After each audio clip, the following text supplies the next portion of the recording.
I'm Oral Hershiser, and I am on the Blue Review.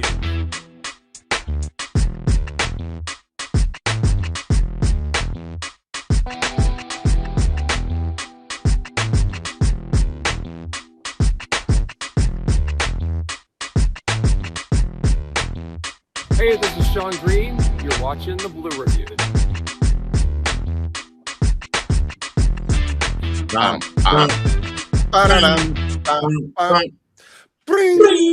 Oh, it's a really happy Bendy here on a Tuesday morning. Lasers. Yeah, we got to figure out the lasers. Yeah, I don't know if that, maybe that just when Parker went away, maybe lasers go away. Sort of like how I believe that The Price is Right should have ended with Bob Barker, but 100% it should have ended with Bob Barker. That's a completely true statement. I just don't know what to put in instead of lasers because I do like having something. Yes. And if I miss Parker for anything, it's the lasers. It's the lasers. Yes, exactly. So Parker, hopefully you're happy where you are, but at least teach us how to do lasers or something. It went like that. That's all I know. But That's he all also had a computer that allowed for that to happen. There you go. I think that's the answer there. Welcome to the Blue Review presented by LAX. I'm Marcas Grant. That's Greg Bergman. We're going to talk about more than just lasers today. Great night for Dodger pitching, specifically Justin Robleski, who absolutely dealt against the New York Mets last night as the Dodgers go on to a 4-0 victory and improve their record to a league best 12-4. We will get into that and plenty more in the show today. But first, want to let you know, as always, that the Blue Review is powered by LAX. We're taking off. Learn more about all the incredible changes happening now at LAX by going to lawa.org/ESPN. So, Greg, obviously the story last night, Justin Robleski, 8 innings of basically just flawless baseball from him. Gave up a couple of hits, started to kind of wobble near the end, but otherwise, I mean, it was just an amazing night for Wrobo. Oh, it was a fantastic night for Wrobo. And, I'm doing these TikTok videos afterwards. It's at Greg Bergman. I just don't know what the actual tag is. But, so I was going in throughout most of the game. I was like, okay, thinking about what I'm going to say because they were winning. And it was about, okay, I'm going to talk about Andy Pajes. And let's just talk about Andy Pajes and a whole bunch of things that we'll get to later. And then I was like, as Wrobo kept going, I was like, nope, it might have to start with Robleski because everything that he was doing, he had, I think, 4 innings in a row with under 10 pitches. Yeah. He was so efficient. It was incredible to see because it wasn't he was the anti-rookie. I don't know if you said that in the group chat or Jeff. Yeah, Jeff Spiegel. Yeah.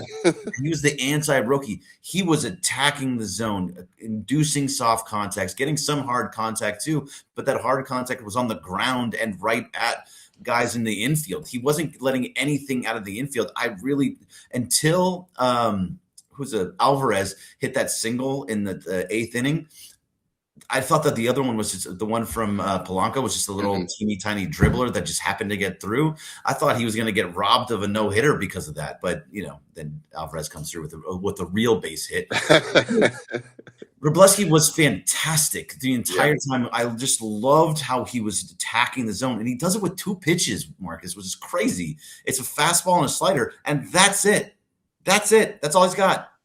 Well, and I think it was really a study in how, sure, missing bats is great and getting whiffs are great, but missing barrels is maybe as or even more effective, mostly because if you're doing it well, like he did last night, you're keeping your pitch count down. I mean, he was incredibly economical. Now, look, some of that had to do with the Mets offensively are on the struggle bus right now. They don't have Juan Soto, but nonetheless, I mean, all credit to Robleski for just really tying their hands last night, not giving them anything good to hit.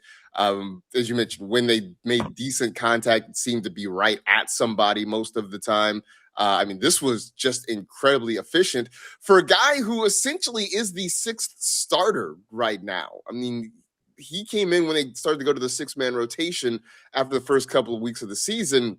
Look, it's 2 starts, right? The first one was kind of, this one was excellent. But, man, this was as strong a case for him to stay in the rotation as anything we've seen this year. So we say that the last one was kind of meh. I mean, just because of his walks. He walked a lot of guys, but he was doing the same thing. He wasn't striking out guys, but he was getting outs. and he was getting that same kind of contact that was on the ground. In those 2 starts, he's only given up 3 hits. 3 Wow. total hits. If he only gave up 2 in the last game, if you do the math correctly, the game against Toronto, he gave up 1. So, the guy he is doing exactly what you were talking about at the beginning. He's missing bats. And it also, you say that the Mets are on the struggle bus for sure, but it's not just because Juan Soto is not there. I mean, that's a really big piece to all this. But at the same time, if you take out Shohei, this lineup still goes. And I know most teams don't compare to the Dodgers, but the fact is they do. They do compare. They have they actually have the highest payroll in baseball. Yeah. And this is the team that missed the playoffs last year. So imagine with Juan Soto this year, if they miss the playoffs again and this happens, there's going to be massive, massive changes. And it also proves to everybody out there, but that just because you spend a whole lot of money, that doesn't mean that you're coming through with wins. Yeah, they're going to be my new example for this. If they don't win, if they don't make the playoffs again, they're going to, because for years I would hold up the Angels as that, right? Like the Angels spent money, they didn't spend it well, and they got nothing out of it. The Mets could really end up being sort of the new example of that if they can't figure it out. I'm looking at their recent game logs, and they got swept over the weekend by the A's. They were shut out in 2 of those 3 games, and then you throw in the shutout last night. So they have not scored a run in 3 of their last 4 games. The one game they did, they picked up 6 runs. So the offense has not been great, but Robleski had a lot to do with that last night, and was just absolutely fantastic. I don't know, anything else to add on Robo? A little bit. I thought that just everything that Robo is doing, to be a guy that you mentioned, he was the 6th starter. And then you see what's going on. He's somebody that's trying to stay in the rotation just in general. And when Blake Snell comes back, they're not going to go to a 7-man rotation. Right. What's going to happen? I can't imagine they send Roki down. I can't imagine they send Sheehan down. Do you just pull Robleski out of the rotation at that point? Because if he continues pitching the way that he is, he's somebody that can move back and forth between being a starter and reliever. But I don't know. I don't always believe in that whole moving between the two. It didn't work so well with Ben Kasparius last year, who, by the way, just got moved to the IL. And Kyle Bergman. But what do you think they do there? Because if Robleski continues this way and is continuing to miss, to get these soft contact, miss barrels, I guess is better than saying missing bats, miss barrels, how do you take him out of the rotation? He went 8 innings. He could have gone 9. He was so efficient that he only 90 pitches through 8 innings. And that was just because he got a little bit tired on the 3rd batter in the 8th inning. He got the first 2 in 6 pitches and then had a little bit of struggle and gave up a hit to Alvarez and then had to do a little bit of work. But otherwise, he would have been out much sooner. Yeah, that was the thing we talked about in the chat. Do you give him the chance to start the 9th? And, we certainly weren't opposed to the idea. Dave Roberts decided that was enough. Pull the plug at 90 pitches. Tanner Scott comes in and closes it out. My thought is that he ends up going back to the bullpen and that he is sort of going to be. Last night, Eric Karros on the broadcast called him a Swiss Army knife. And I thought that was sort of fitting for what he did last year, where he was out of the bullpen. He was a starter when they needed him to be. They sort of kind of moved him around. And you appreciate having a guy like that, but you understand that player's desire to just, have a consistent role, especially if it's in the rotation. Again, it's 2 starts, but he has certainly made a strong case to stay in the rotation. But I think to your point, Roki's not going anywhere anytime soon. We know Snell's going to be back in there. Sheehan looked really good over the weekend against was it against the Rangers? No. Yeah, against the Rangers. Yeah. So he looked really good over the weekend. It feels like because of the numbers game, Robleski is kind of the odd man out here. But it's nothing that he did wrong. It's just the numbers seem to be kind of working against him. at this point. So, Yeah, I no, don't I know. mean, I agree with you. I think it's probably what most likely to happen unless there's somebody that goes on a phantom IL. But it's nice to have another guy to fit into this rotation. If somebody, because other people are going to go down, other guys, Glasnow is going to take some time on the IL. I would hope that Shohei doesn't, but Yamamoto didn't last year, but who knows? So Right. I think he's always going to have a space. And by the way, they still have River Ryan just chilling, waiting in line, just whenever they're ready to bring him up. Yeah, by the way, I mean, the other thing, and I don't know that this is a thing you look forward to, but if things continue as they are, Robleski could end up just being sort of the piggyback with Roki Yeah. for the foreseeable future. So we'll sort of see how that goes. The other big thing from last night, Andy Pages, stay hot. Andy Pages. Are we officially giving him the nickname Andrew Library? Or is that what we're doing? I mean, I'm full. I think this is an open forum and it's a discussion, and so everybody in the chat, you can join in on this as well. Anthony Matrato in our group chat continues to call Andy Pages Andrew Library. Yeah, and I love it. I don't know why. I think it's funny. I think it totally works. And if you're all good with Andrew Library, I'm ready to adopt it. Are you ready to adopt it, Marcus? We can do Andrew Library if we want to be, if we want to be more culturally appropriate. He can be Andrew Biblioteca. I mean, we can do that, but I'm here for it, man, because it's been a lot of pages so far this season. Leads Major League Baseball in hits and RBIs. Batting average too, I'd assume. Batting average, I believe. Yeah. So this morning, I'm on Dodgers.com, just catching, make sure I have the box scores and everything. And one of the headlines says a Dodger leads MLB in hits and RBIs, but not the one you think. Now, obviously, we watch this team every night, and I was like, it's not Andy Pages, and I clicked the link, and it's Andy Pages. Right. We watch every night, so yeah. There's so far the response in the chat is mixed. JJ Red is calling him MV Pages, like MVP Pages. MV Pages, yeah, but that's not going to last. It's going to be MV Shohei. Yeah, exactly. I think that's going to sort of fade. He's the novel, a real page turner for page turner. Roy Estrada. Meaning of Andrew Library, it's just been a lot of pages. Just a lot of pages so far this year. And that's what it is. Simply Brandy, just a straight up no. Just a straight up thumbs down on it. She likes AP 44, which I mean it rolls. It's kind of like simple, like AD all day for Adrian Peterson, but yeah. And then Roy Estrada says the Cuban Missile. I don't know about that one. I don't know. Is that I'm always really wary of some of those things. If right. If he's okay with that one, I feel like with missiles, I don't know. Just seems, but especially with what's happening around the world, feels like it's not the greatest. I don't know. We'll continue workshopping. It seems to be a mixed bag so far. Keep going. Keep throwing them out there. Andrew Biblioteca, Andrew Library, whatever you want to do. Well, either way, the dude is still absolutely on fire. It's wild because, look, I have a level of confidence with pretty much everybody in the lineup. But, man, when Pages comes to the plate, especially with guys on base or runners in scoring position, I'm as confident as having anybody up there right now with the way he's hitting. Yeah. Oh, yeah. No, he's up. I feel good. And he now has 20 RBIs on the season. That's leading Major League Baseball, like you said. But it's in 16 games. So whenever you have more RBIs than games played, I think you're in a pretty good space of what you're doing. And it could have been more, too. So I think it was the third inning when he came up with the bases loaded. Yeah, he had a hot shot to right, and it just went foul. But it was a beautifully hit ball. It just happened to land foul. Otherwise, he was bringing all three back in, so he could have been much higher and gotten rid of that lead at 1-0. Much was it the first inning because it was because Shohei. I don't remember what it was. Whatever it was, he could have had a much bigger game. But yeah, whenever he's at the plate, I feel great.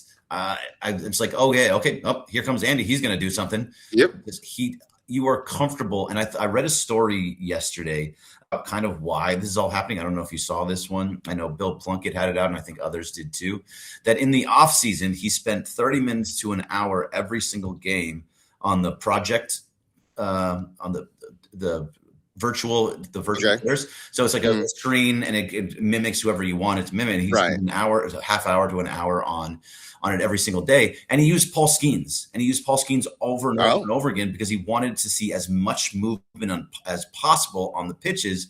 And he just kept going after Paul Skeens. And because of that, he was able to see movement better with other hitters. And it's led to this hot start. Now, obviously he's going to go through some ups and downs, but the fact is, like, he was working all offseason to be the guy that he is right now. And I think it's fantastic. Yeah, it's great. It's great to see the results from all the work he put in. And you see it in his approach at the plate. The fact that he battles now. And, every once in a while he might chase, but there's a lot less of that this year than what we saw in past years. And even when he gets 2 strikes, he's gotten so much tougher to get out with 2 strikes. He's going to foul pitches off. He's going to take some tough pitches. We've seen him have at bats where he works walks, and that seemed unthinkable last year. It was ask Emmanuel Clase. It's hard to walk Andy Pages. Right? He was trying to get it. He was trying to throw the ball out of the zone, and Pages was swinging at it anyway. You didn't think Emmanuel Clase was going to make it to the show? No, I didn't. I was not. That's not on my bingo card this morning. So yeah, it's really great to see the results sort of pay off for Andy Pages. He's been fantastic. I know it's only April, but certainly right now he is very much on track to be an all-star this year after just narrowly missing out on it last year. So that would be a really great reward for him if he's able to do that. Rest of the lineup still sort of in a funk. Yeah. Shohei kept the on-base streak going in the most painful way possible, taking one off the shoulder to start the game last night, but he was an 0 for last night. Freddie Freeman, I don't know what else to say about him, Greg, other than he just seems to be going through some really bad luck. He seems to be hitting the ball hard. He's making good contact. It just seems to be right at people. I know this is going to shake itself out, right? Freeman's going to hit more. Tucker's going to start to hit, but it just, the top of the lineup's holding this team back. We need the guys at the bottom to kind of keep things going right to that point. And by the way, even though he's had such bad luck that you're talking about, Freddie Freeman had 2 hits last night. So he still got on, despite the fact the way it looked, he still had 2 hits. And the bottom of the lineup has been fantastic. They're the best bottom of the lineup in baseball. Mickey Rowe had 3 hits last night. Yeah. Of all the guys, Mickey Rowe is coming through. He had a great defensive play where he saved Justin Robleski from his first hit, where he just dove and grabbed the ball. That was a streamer right up the middle. Got it to first. Was fantastic, especially even at his age. Pretty crazy. But the bottom line, really good. And then you mentioned Tucker. Another strikeout. He did walk twice, but you could see it on his face. Like, he struck out late in the game, and you could see him shaking his head like, I just don't know what else to do. He's going through it right now. Just doesn't know when to swing it out, because they're attacking him at least. They're throwing first pitch strikes at him, and he's just not connecting right now. And that's the thing it's going to continue all year, just because he will walk. He will take the base on balls, and whoever it's going to be hitting behind him right now, it's Will Smith. It's at some point going to be Mookie Betts again. If they decide they want to put Freddie Freeman in the 3 spot, there's going to be somebody hitting behind him that teams are not going to want to pitch to whoever that guy is with somebody on base. So the opportunity to get good pitches is going to be there all season long.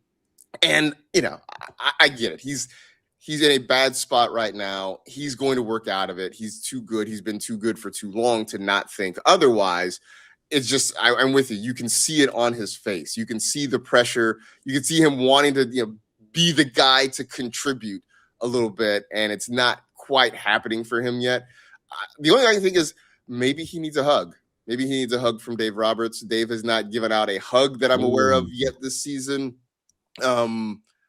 Maybe that's all it takes. We saw the hug work for Andy Pages.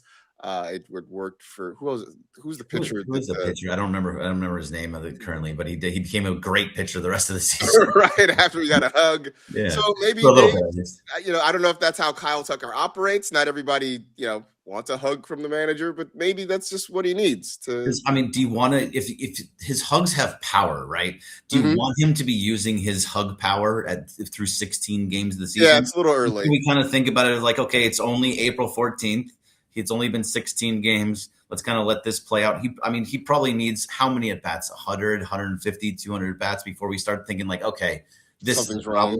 We gave Conforto 400. Right. So I mean, let's give there it is.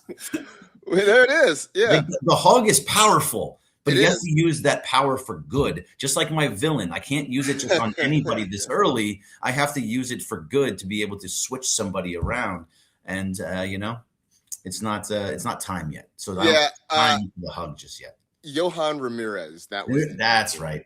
That got the hug. You mentioned Conforto. Cesar Nunez in the chat says we endured Conforto. We can endure the Tucker struggles.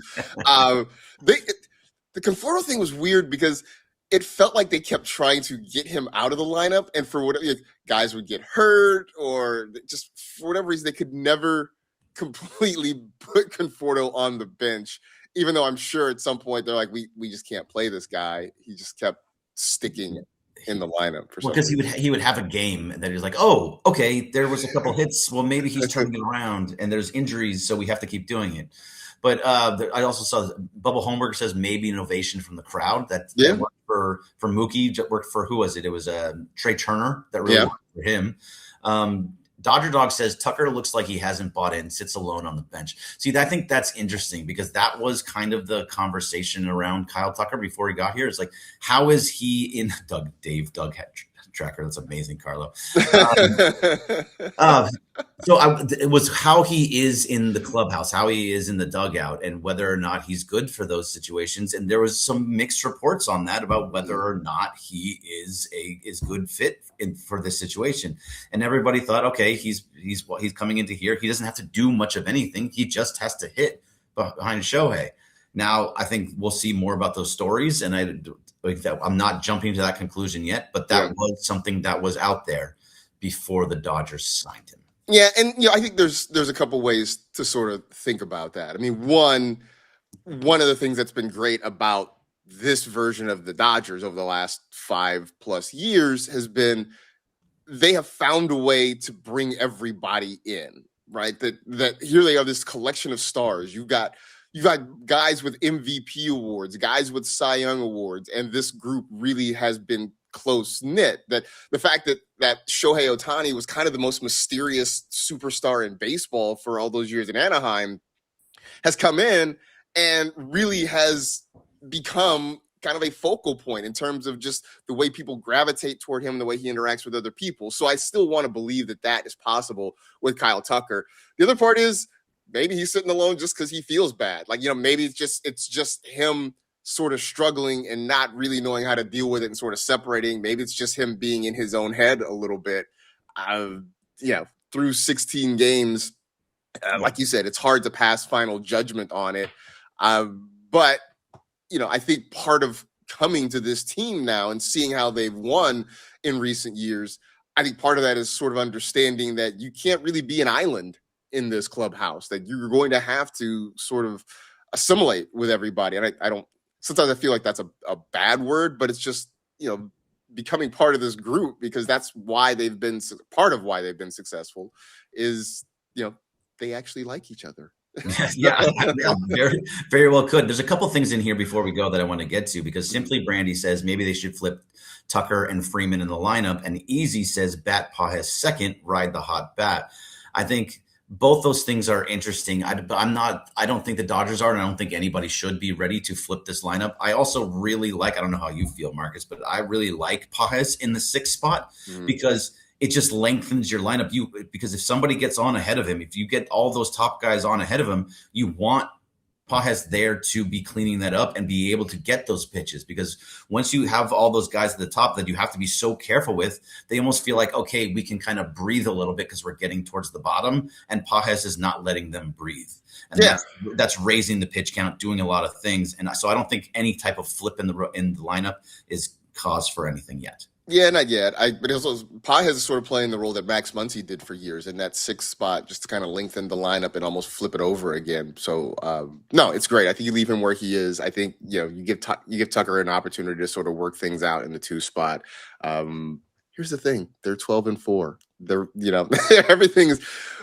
I get it. We nitpick, but everything is going really well for this group right now. So, by the way, guys, before we get out of here real quick, Greg and I were kicking around some ideas.